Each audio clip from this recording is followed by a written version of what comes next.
This is where, like, I am protecting my humanity. I don't want AI to give me ideas. I want to give AI ideas and use AI to help me make these ideas happen. AI is a code generated mostly by men and mostly by people who are in tech. He said, "You're looking sus standing here next to the city hall. You know that, you Muslim fuck." Hello, hello. How are you guys doing? This is my Arabic coffee. It's from Lena. She brought it from Damascus. Thank you, Lena. Welcome to the third episode of the Ranting. Last time we talked about art. I have some written stuff here because I did not like how the last episode was, even though I kind of like felt good about it. I think because I was discovering some stuff. I had these thoughts, but I never actually talked about them.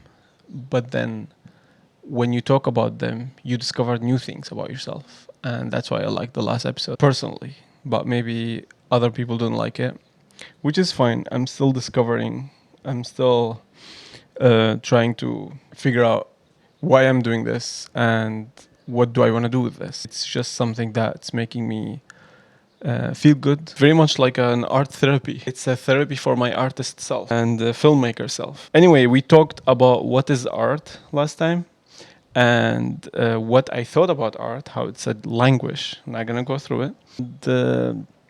I still want to talk about a few things, just little things, and then after that we're gonna move to the third episode. These two little things are one, classism in art, and AI and art, and then from there we're gonna move to the main subject of this episode, which is AI in filmmaking and art as well. I'm sorry, I just can't separate art from filmmaking for some reason. Anyway, let's start about classism in art.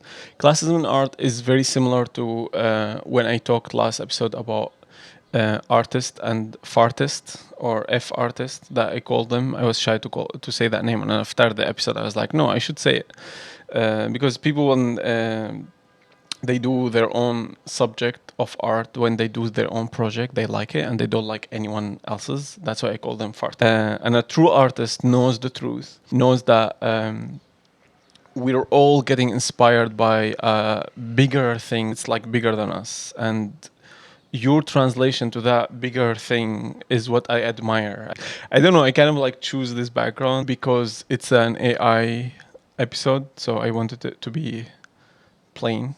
The sun was a little bit shining more on here. It was like really nice, but then my neighbor decided he wanted to drill, so I had to wait until he was done. But yeah. Anyway, I want to talk about classism in art and how you will meet people who are interested in art that talk to you with a little bit of an egoistic way. It's just like they're looking at you from like higher place, you know, like you don't have a taste. They have the good taste. They are the ones who will talk about, like, I don't know, a French artist that was born in 1800, I don't know what. And if you don't know what they're talking about, oh, you're someone who don't deserve their respect. With all due respect from my side, I don't care about these people. You should not care about these people or whatever they're talking about. And I think whatever you are trying to say is important. If it's your first time, if it's your 100th time, if you've been making art for years, or if it's your first time trying to translate your feeling into music or painting or film or something like that. But yeah, that's how I wanted to close the last episode. And I think I choose to talk about classism in art because I've been seeing that right now, because we are witnessing a new change in all of like how people make art and stuff. And then we're seeing how people are looking down at AI and looking down at people who make art with AI, which is not something that I think we should be feeling. Like, we should not be looking in disgust at these people who are trying to use a new tool, or maybe they haven't been able to translate whatever was in their head to do something. I'm not talking about generating the art. I'm talking about putting a prompt, like putting an idea to make the art, because I think this is going to be the future in a way, and I will come to that. Um, but I don't think that art is going to disappear as a craft, as something that people do with their hands.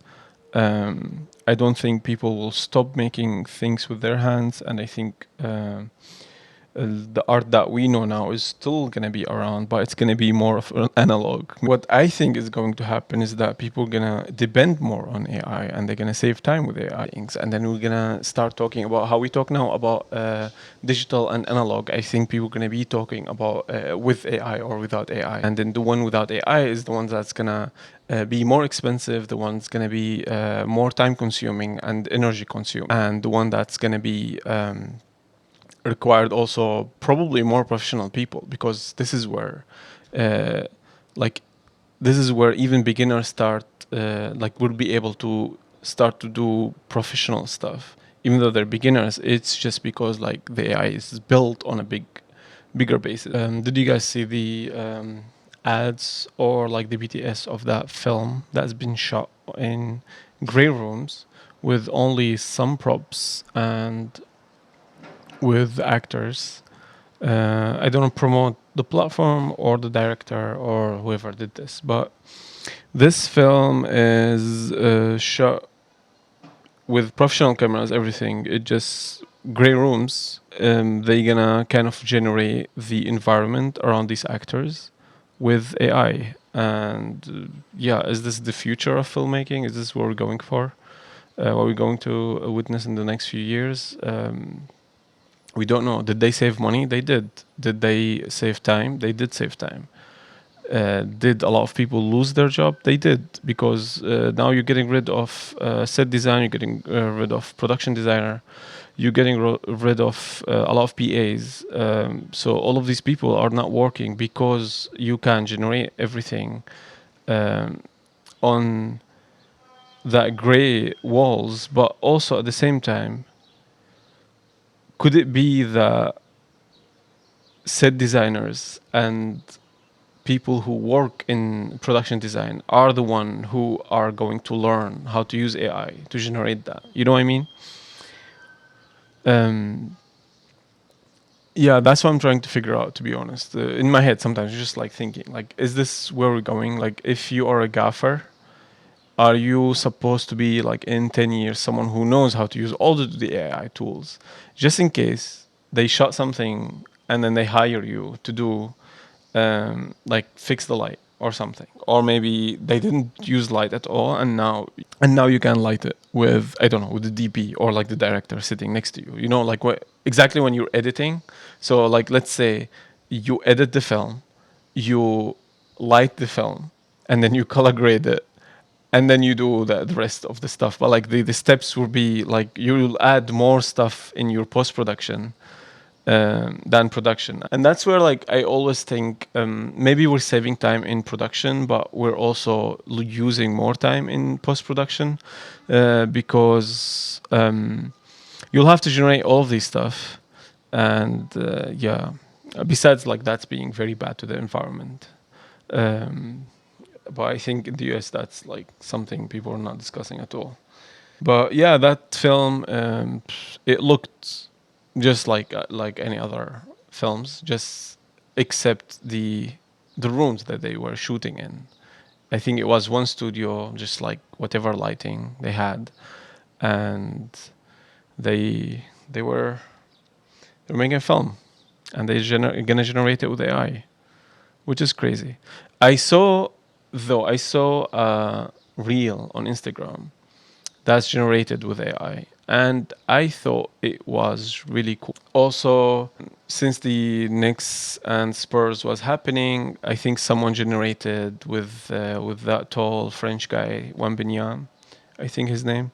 They generated an ad with Nike. It's not a Nike ad, but they generated it with AI, and people loved it. And everyone's talking, look, no one's talking bad things about AI now because they like the product and they like the idea. um, so yeah, well, I think like I think people hate the saggy stuff of AI. They hate when um, AI is doing like very bad job. I truly would love to see more people doing art and more AI doing boring things. At the end of the day, every time I see a new generated work of AI, like fully generated, let's say like they generated the prompt, like you tell AI like make me a short film, right? You don't give them anything. The end result is very bad. Like I think we still have to pilot that tool, and there's a video about it. A guy kind of like he let AI do everything, and he used AI tools to make his own version of a film. And the two versions looked totally different. The AI version had no story, no plot, no emotions, whereas just like beautiful cinematography. Whereas the one that he made, it had a story, it had emotions, you were involved in it. I want to mention something in my head. I was not going to talk about this incident, but I want to talk about it just to show people what like maybe an Arab filmmaker faces usually. So if you follow me on Instagram, you know that I've been working with Lina Qahira. She's the founder of Yanawar. We worked together on their first like launch.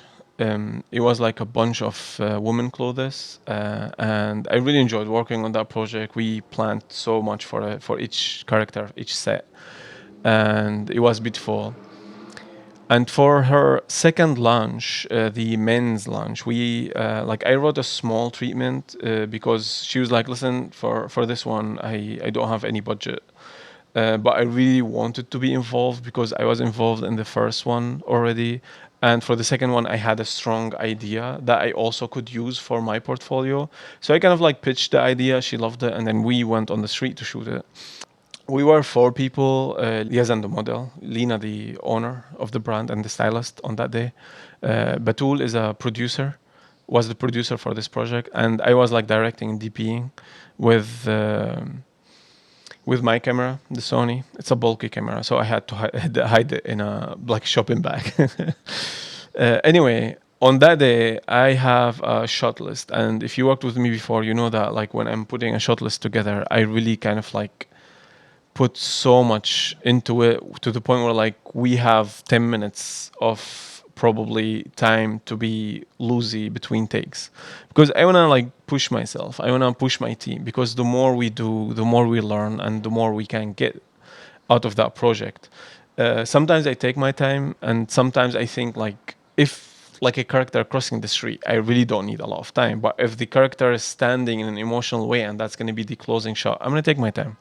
Anyway, so on that day we had this shot list, and we were supposed to film in a public park next to City Hall.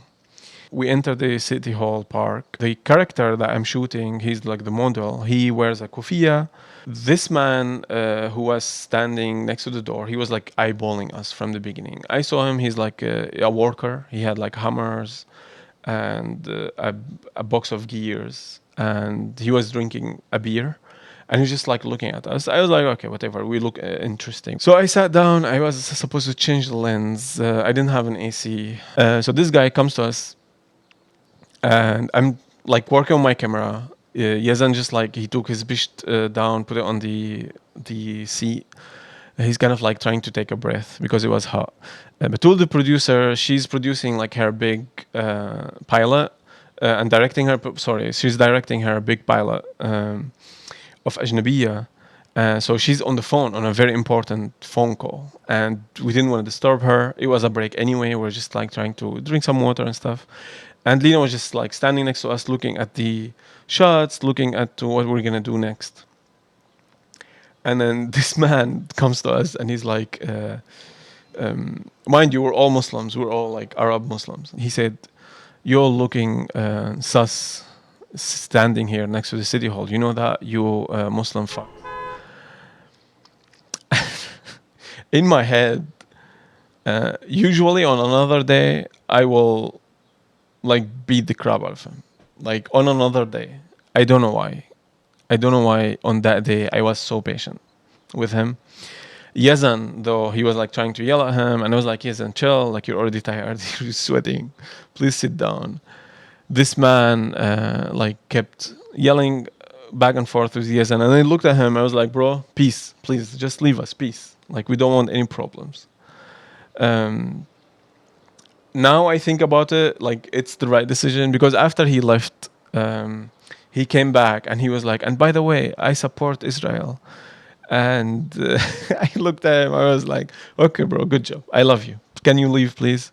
And I think me being nice with him kind of like got him really upset. So whatever he was drinking, he held it and threw it towards us. Thank God it fell on the floor and it splashed all over the floor. It didn't splash us. It didn't splash the equipment. But he kind of like ruined that day for us and ruined the shot list, because after that we were standing there. We were like surrounded by beer smell. We didn't want to get in more trouble with this guy, because I looked at my friends. I looked at them. I was like, listen, guys, I literally can go beat the crap out of him, like right now. Like, and if you know me, you know what I'm talking about. But I do not want to do it, because, like, let's just like continue the day. Let's keep going on the day. Let's try to shoot. Let's try to do something. And as a director, as someone who's in charge on that day, I took decision of like take an immediate lunch break. Let's go to the let's go have lunch. Even though it was not the time for lunch, we were like waiting for this hour for like a certain angle of the sun to cast shadows on the floor, because I had like I had shot list in my head. That didn't work, unfortunately, because we had to go take lunch. The lunch took longer because we had to like rewind, laugh it out, like just like talk about it a little bit. And we went to this beautiful Egyptian restaurant. Like the guys were very nice with us. We had like yummy food, and after that we went out and we didn't go back to the same locations just to like stay away from problems. We went somewhere else.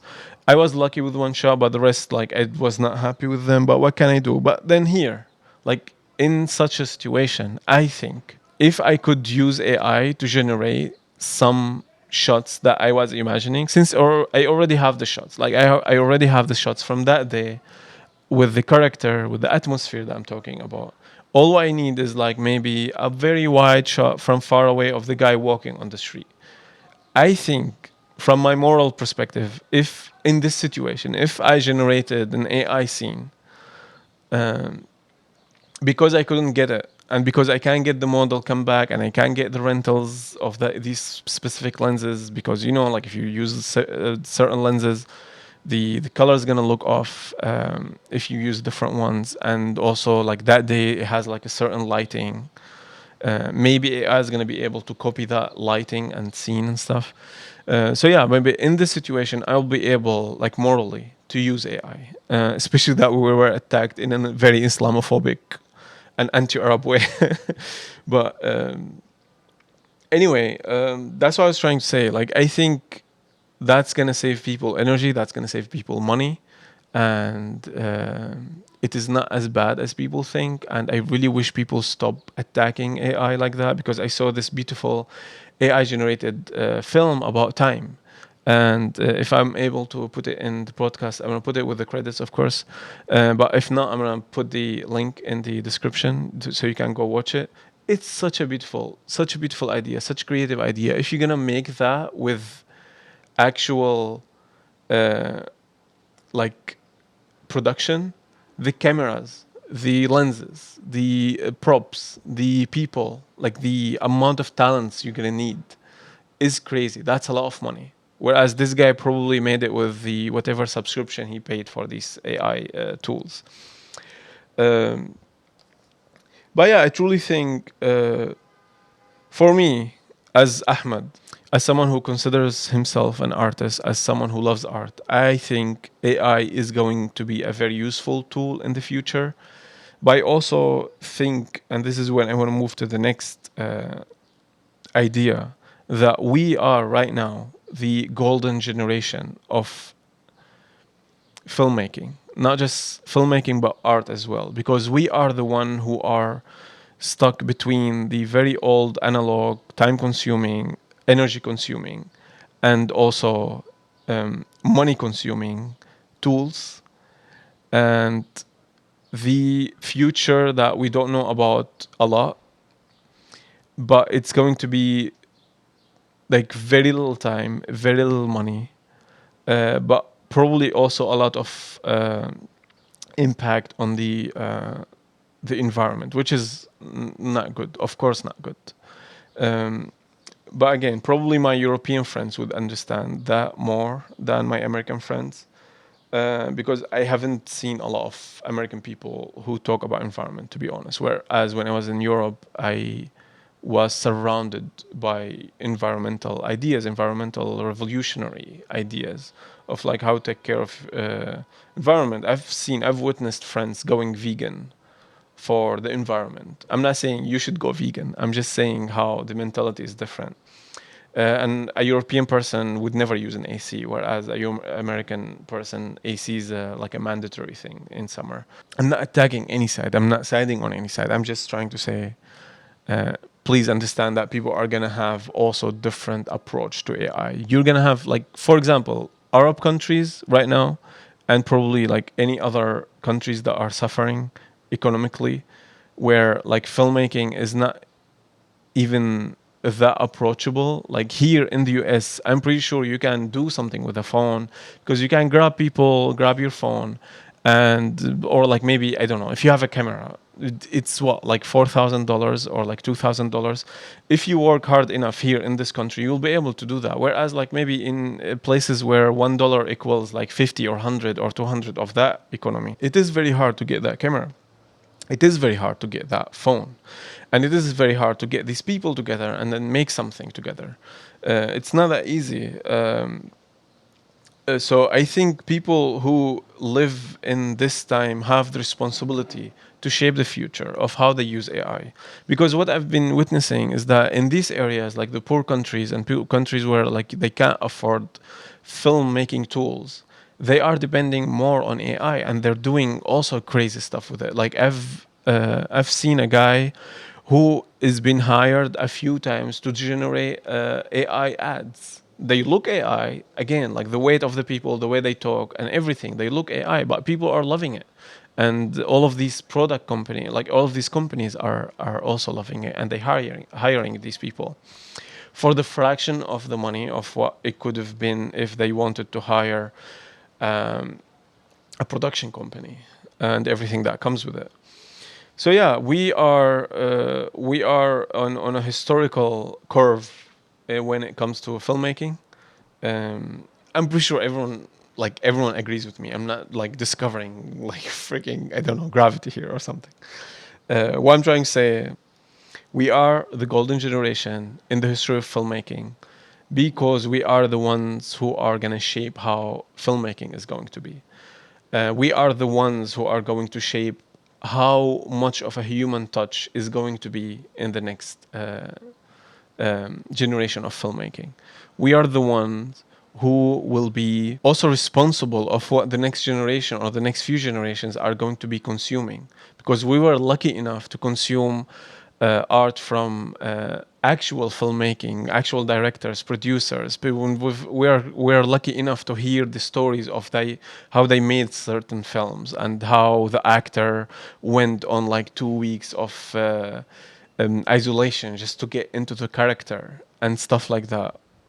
And we're lucky to be to still be able to make films and get our friends together, or like maybe get hired by someone and make stuff. But how is it going to look like in 20 or 30 or 50 or 100 or 200 years? We don't know yet. But I think we can shape that because, and I want to move to the next point. AI is a code generated mostly by men and mostly by people who are in tech. And again, they're men, and we've seen what men have done. I'm not talking of like, I'm not saying like men are bad. I'm just saying the way men think is not the way that we always should be designing everything around us. Like, if you're a designer, you know what I'm talking about. Like, there are things that I think we should be all involved in as a humanity. And AI is one of them because it is going to affect the next generations, and it's going to affect how they're going to be thinking, how they're going to be consuming life, and how their minds are going to be programmed. We need to be all involved into this. I'm not attacking men here. I'm just trying to prove a point. Let me give you an example. So when cameras were made, first cameras, if you're a person of dark skin, If you have dark skin, you know that people before, not long time before, now, like maybe probably 20, 30 years ago and before, dark people looked different in the camera from light skinned people. Why? Because people who were making the cameras and people who were in charge of producing the cameras and the sensors and the films were people of light skin. And then now you see the last maybe 10 years, you see like maybe whoever started that at the beginning, like maybe Ari and other big companies, they started to like maybe when they're showing you the reel for the camera, they will put like maybe people of different ethnicities, like maybe someone with dark skin, someone with brown skin, or someone with light skin, and they put them all models like together in front of the camera just to show you the dynamic range of the camera, how they're very good at treating skin color and stuff like that. Before that, it was a problem. Before that, look at any camera, look at any film footages, you will see dark skinned people look too dark and light skinned people look normal. Why? Because this is how what the chemistry came in, or like this is what the programming of that color science that came into the camera. And that's what I'm trying to prove here. If we keep doing what we're doing with AI, that's what we're gonna have these problems for a while until someone fixes it. And that's what I'm seeing right now. I see a bunch of men designing AI tools. That's what I'm trying to say. We need better designers. We need better. Uh, we need artists to learn how to program, to create AI tools. Are we gonna have a camera that has a DP AI in it, like a cinematographer who's an AI? And now we don't have a cinematographer. We have an AI camera that we like. I don't know. We say like this is the scene, and then the camera would like tell you where to put it, and then would tell you how the lighting is going to be.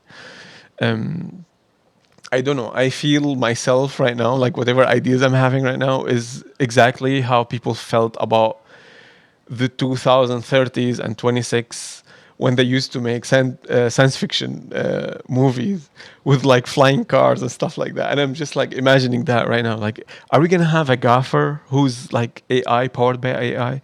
What I think is that we're gonna still have the DP, we're gonna still have the cinematographer, but this DP and this cinematographer are gonna use the like camera that has AI involved into it, because it's going to tell you how many stops. Probably we're going to forget about focus. Focus is going to be something in the past, except if we're going to have like rag focus. And that's going to be also probably something that you can program into the camera.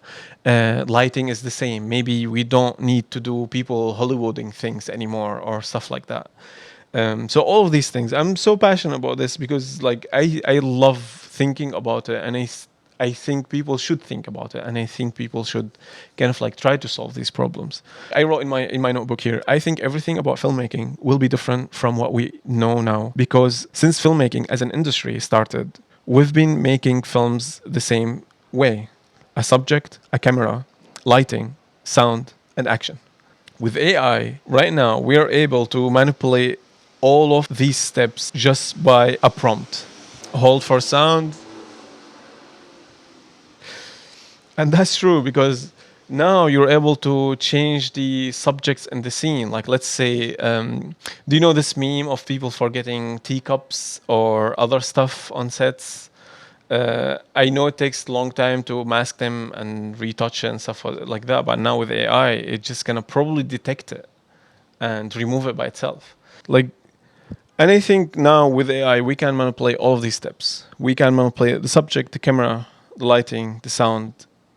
I wrote action here, which is probably also something that we're manipulating. So like the question is like, are we gonna have assistant directors who are AI, like the tool itself? Like we're gonna have an assistant director who's an AI. You download an app, and then this app tells you where to go, what to do, and where to move next. When is the company move? When the lunch break is? Or we're going to still have the assistant director, but going to have that app or like this tool. You know what I mean? If you steal this idea from me, please credit me or like tell me something. Anyway, so that's what I want to talk about. I don't want to drag this for so long.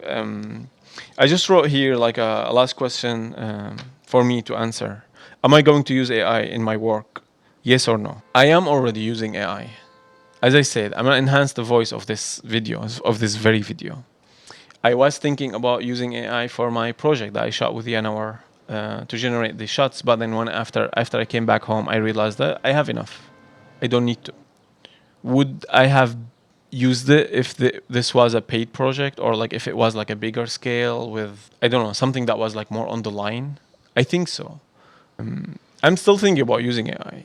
But again, like when I came back home, I looked at the shot. I have enough. Am I going to use AI as something that I will depend 100% and fully to generate my ideas and even give me ideas? No, because this is where, like, I am protecting my humanity. I don't want AI to give me ideas. I want to give AI ideas and use AI to help me make these ideas happen. AI is a code generated mostly by men and mostly by people who are in tech. And I want to know if you have any ideas about making short films, and then it's gonna give me a few ideas. I don't think I will ever do that. Why? Because I think we still need the human touch, and I don't think the human touch is going away. I don't think so. Even like look at all the AI generated stuff that touches human, like people hearts. It has some human in it, because at the end of the day, the AI is literally just like stealing from other stuff. It's like taking the head of this and the leg of this, and then I don't know, the hand of this, and then putting it together and tell you, here you go, that's what you ask for. And without all the generation before us, without all the people that have produced and made and sweat to make one scene, we will never be able to see any of this generated AI, because that's its food. And at the end of the day, it really feels like that book of Steal Like an Artist. In a book, Steal Like an Artist, he puts this picture or drawing of like how to make your family tree as an artist. Like see who's your parent as artist and see who their parents. And for AI, I think it's the same. For AI, it's like, where is this tools bringing the ideas? Where is it generating it from? Is it stealing from this director or this cinematographer? Where is it stealing from? We still need to do natural things. We still need to do things that we might in the future call them analog, which is no AI, because we have to put our humanity out. We have to put our imperfect out there, because it's good. It's good. It's like, it's beautiful.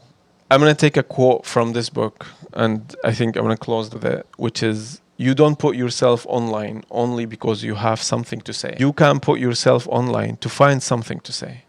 The internet can be more than just a resting place to publish your finished ideas. It can be also an incubator for ideas that aren't fully formed, a birthing center for developing work that you haven't started yet. So maybe this could be our motivation to put both AI and not AI content. Just put it out there and see where it's gonna take us. I hope you enjoyed the third episode of the Ranting. Well, if you want me to talk about anything else in the next episode, please write it in the comment. If you have anything to comment about whatever I said, please share it with me. If you have discovered any cool idea about AI and filmmaking, please put it in the description, in the comments description. Please put it in the comments. Let's share it with us. Let's see what you've found out about AI. If you have done work with AI also, put it there. Let us see it. But yeah, I hope you enjoyed this, and see you in the next episode. Bye bye.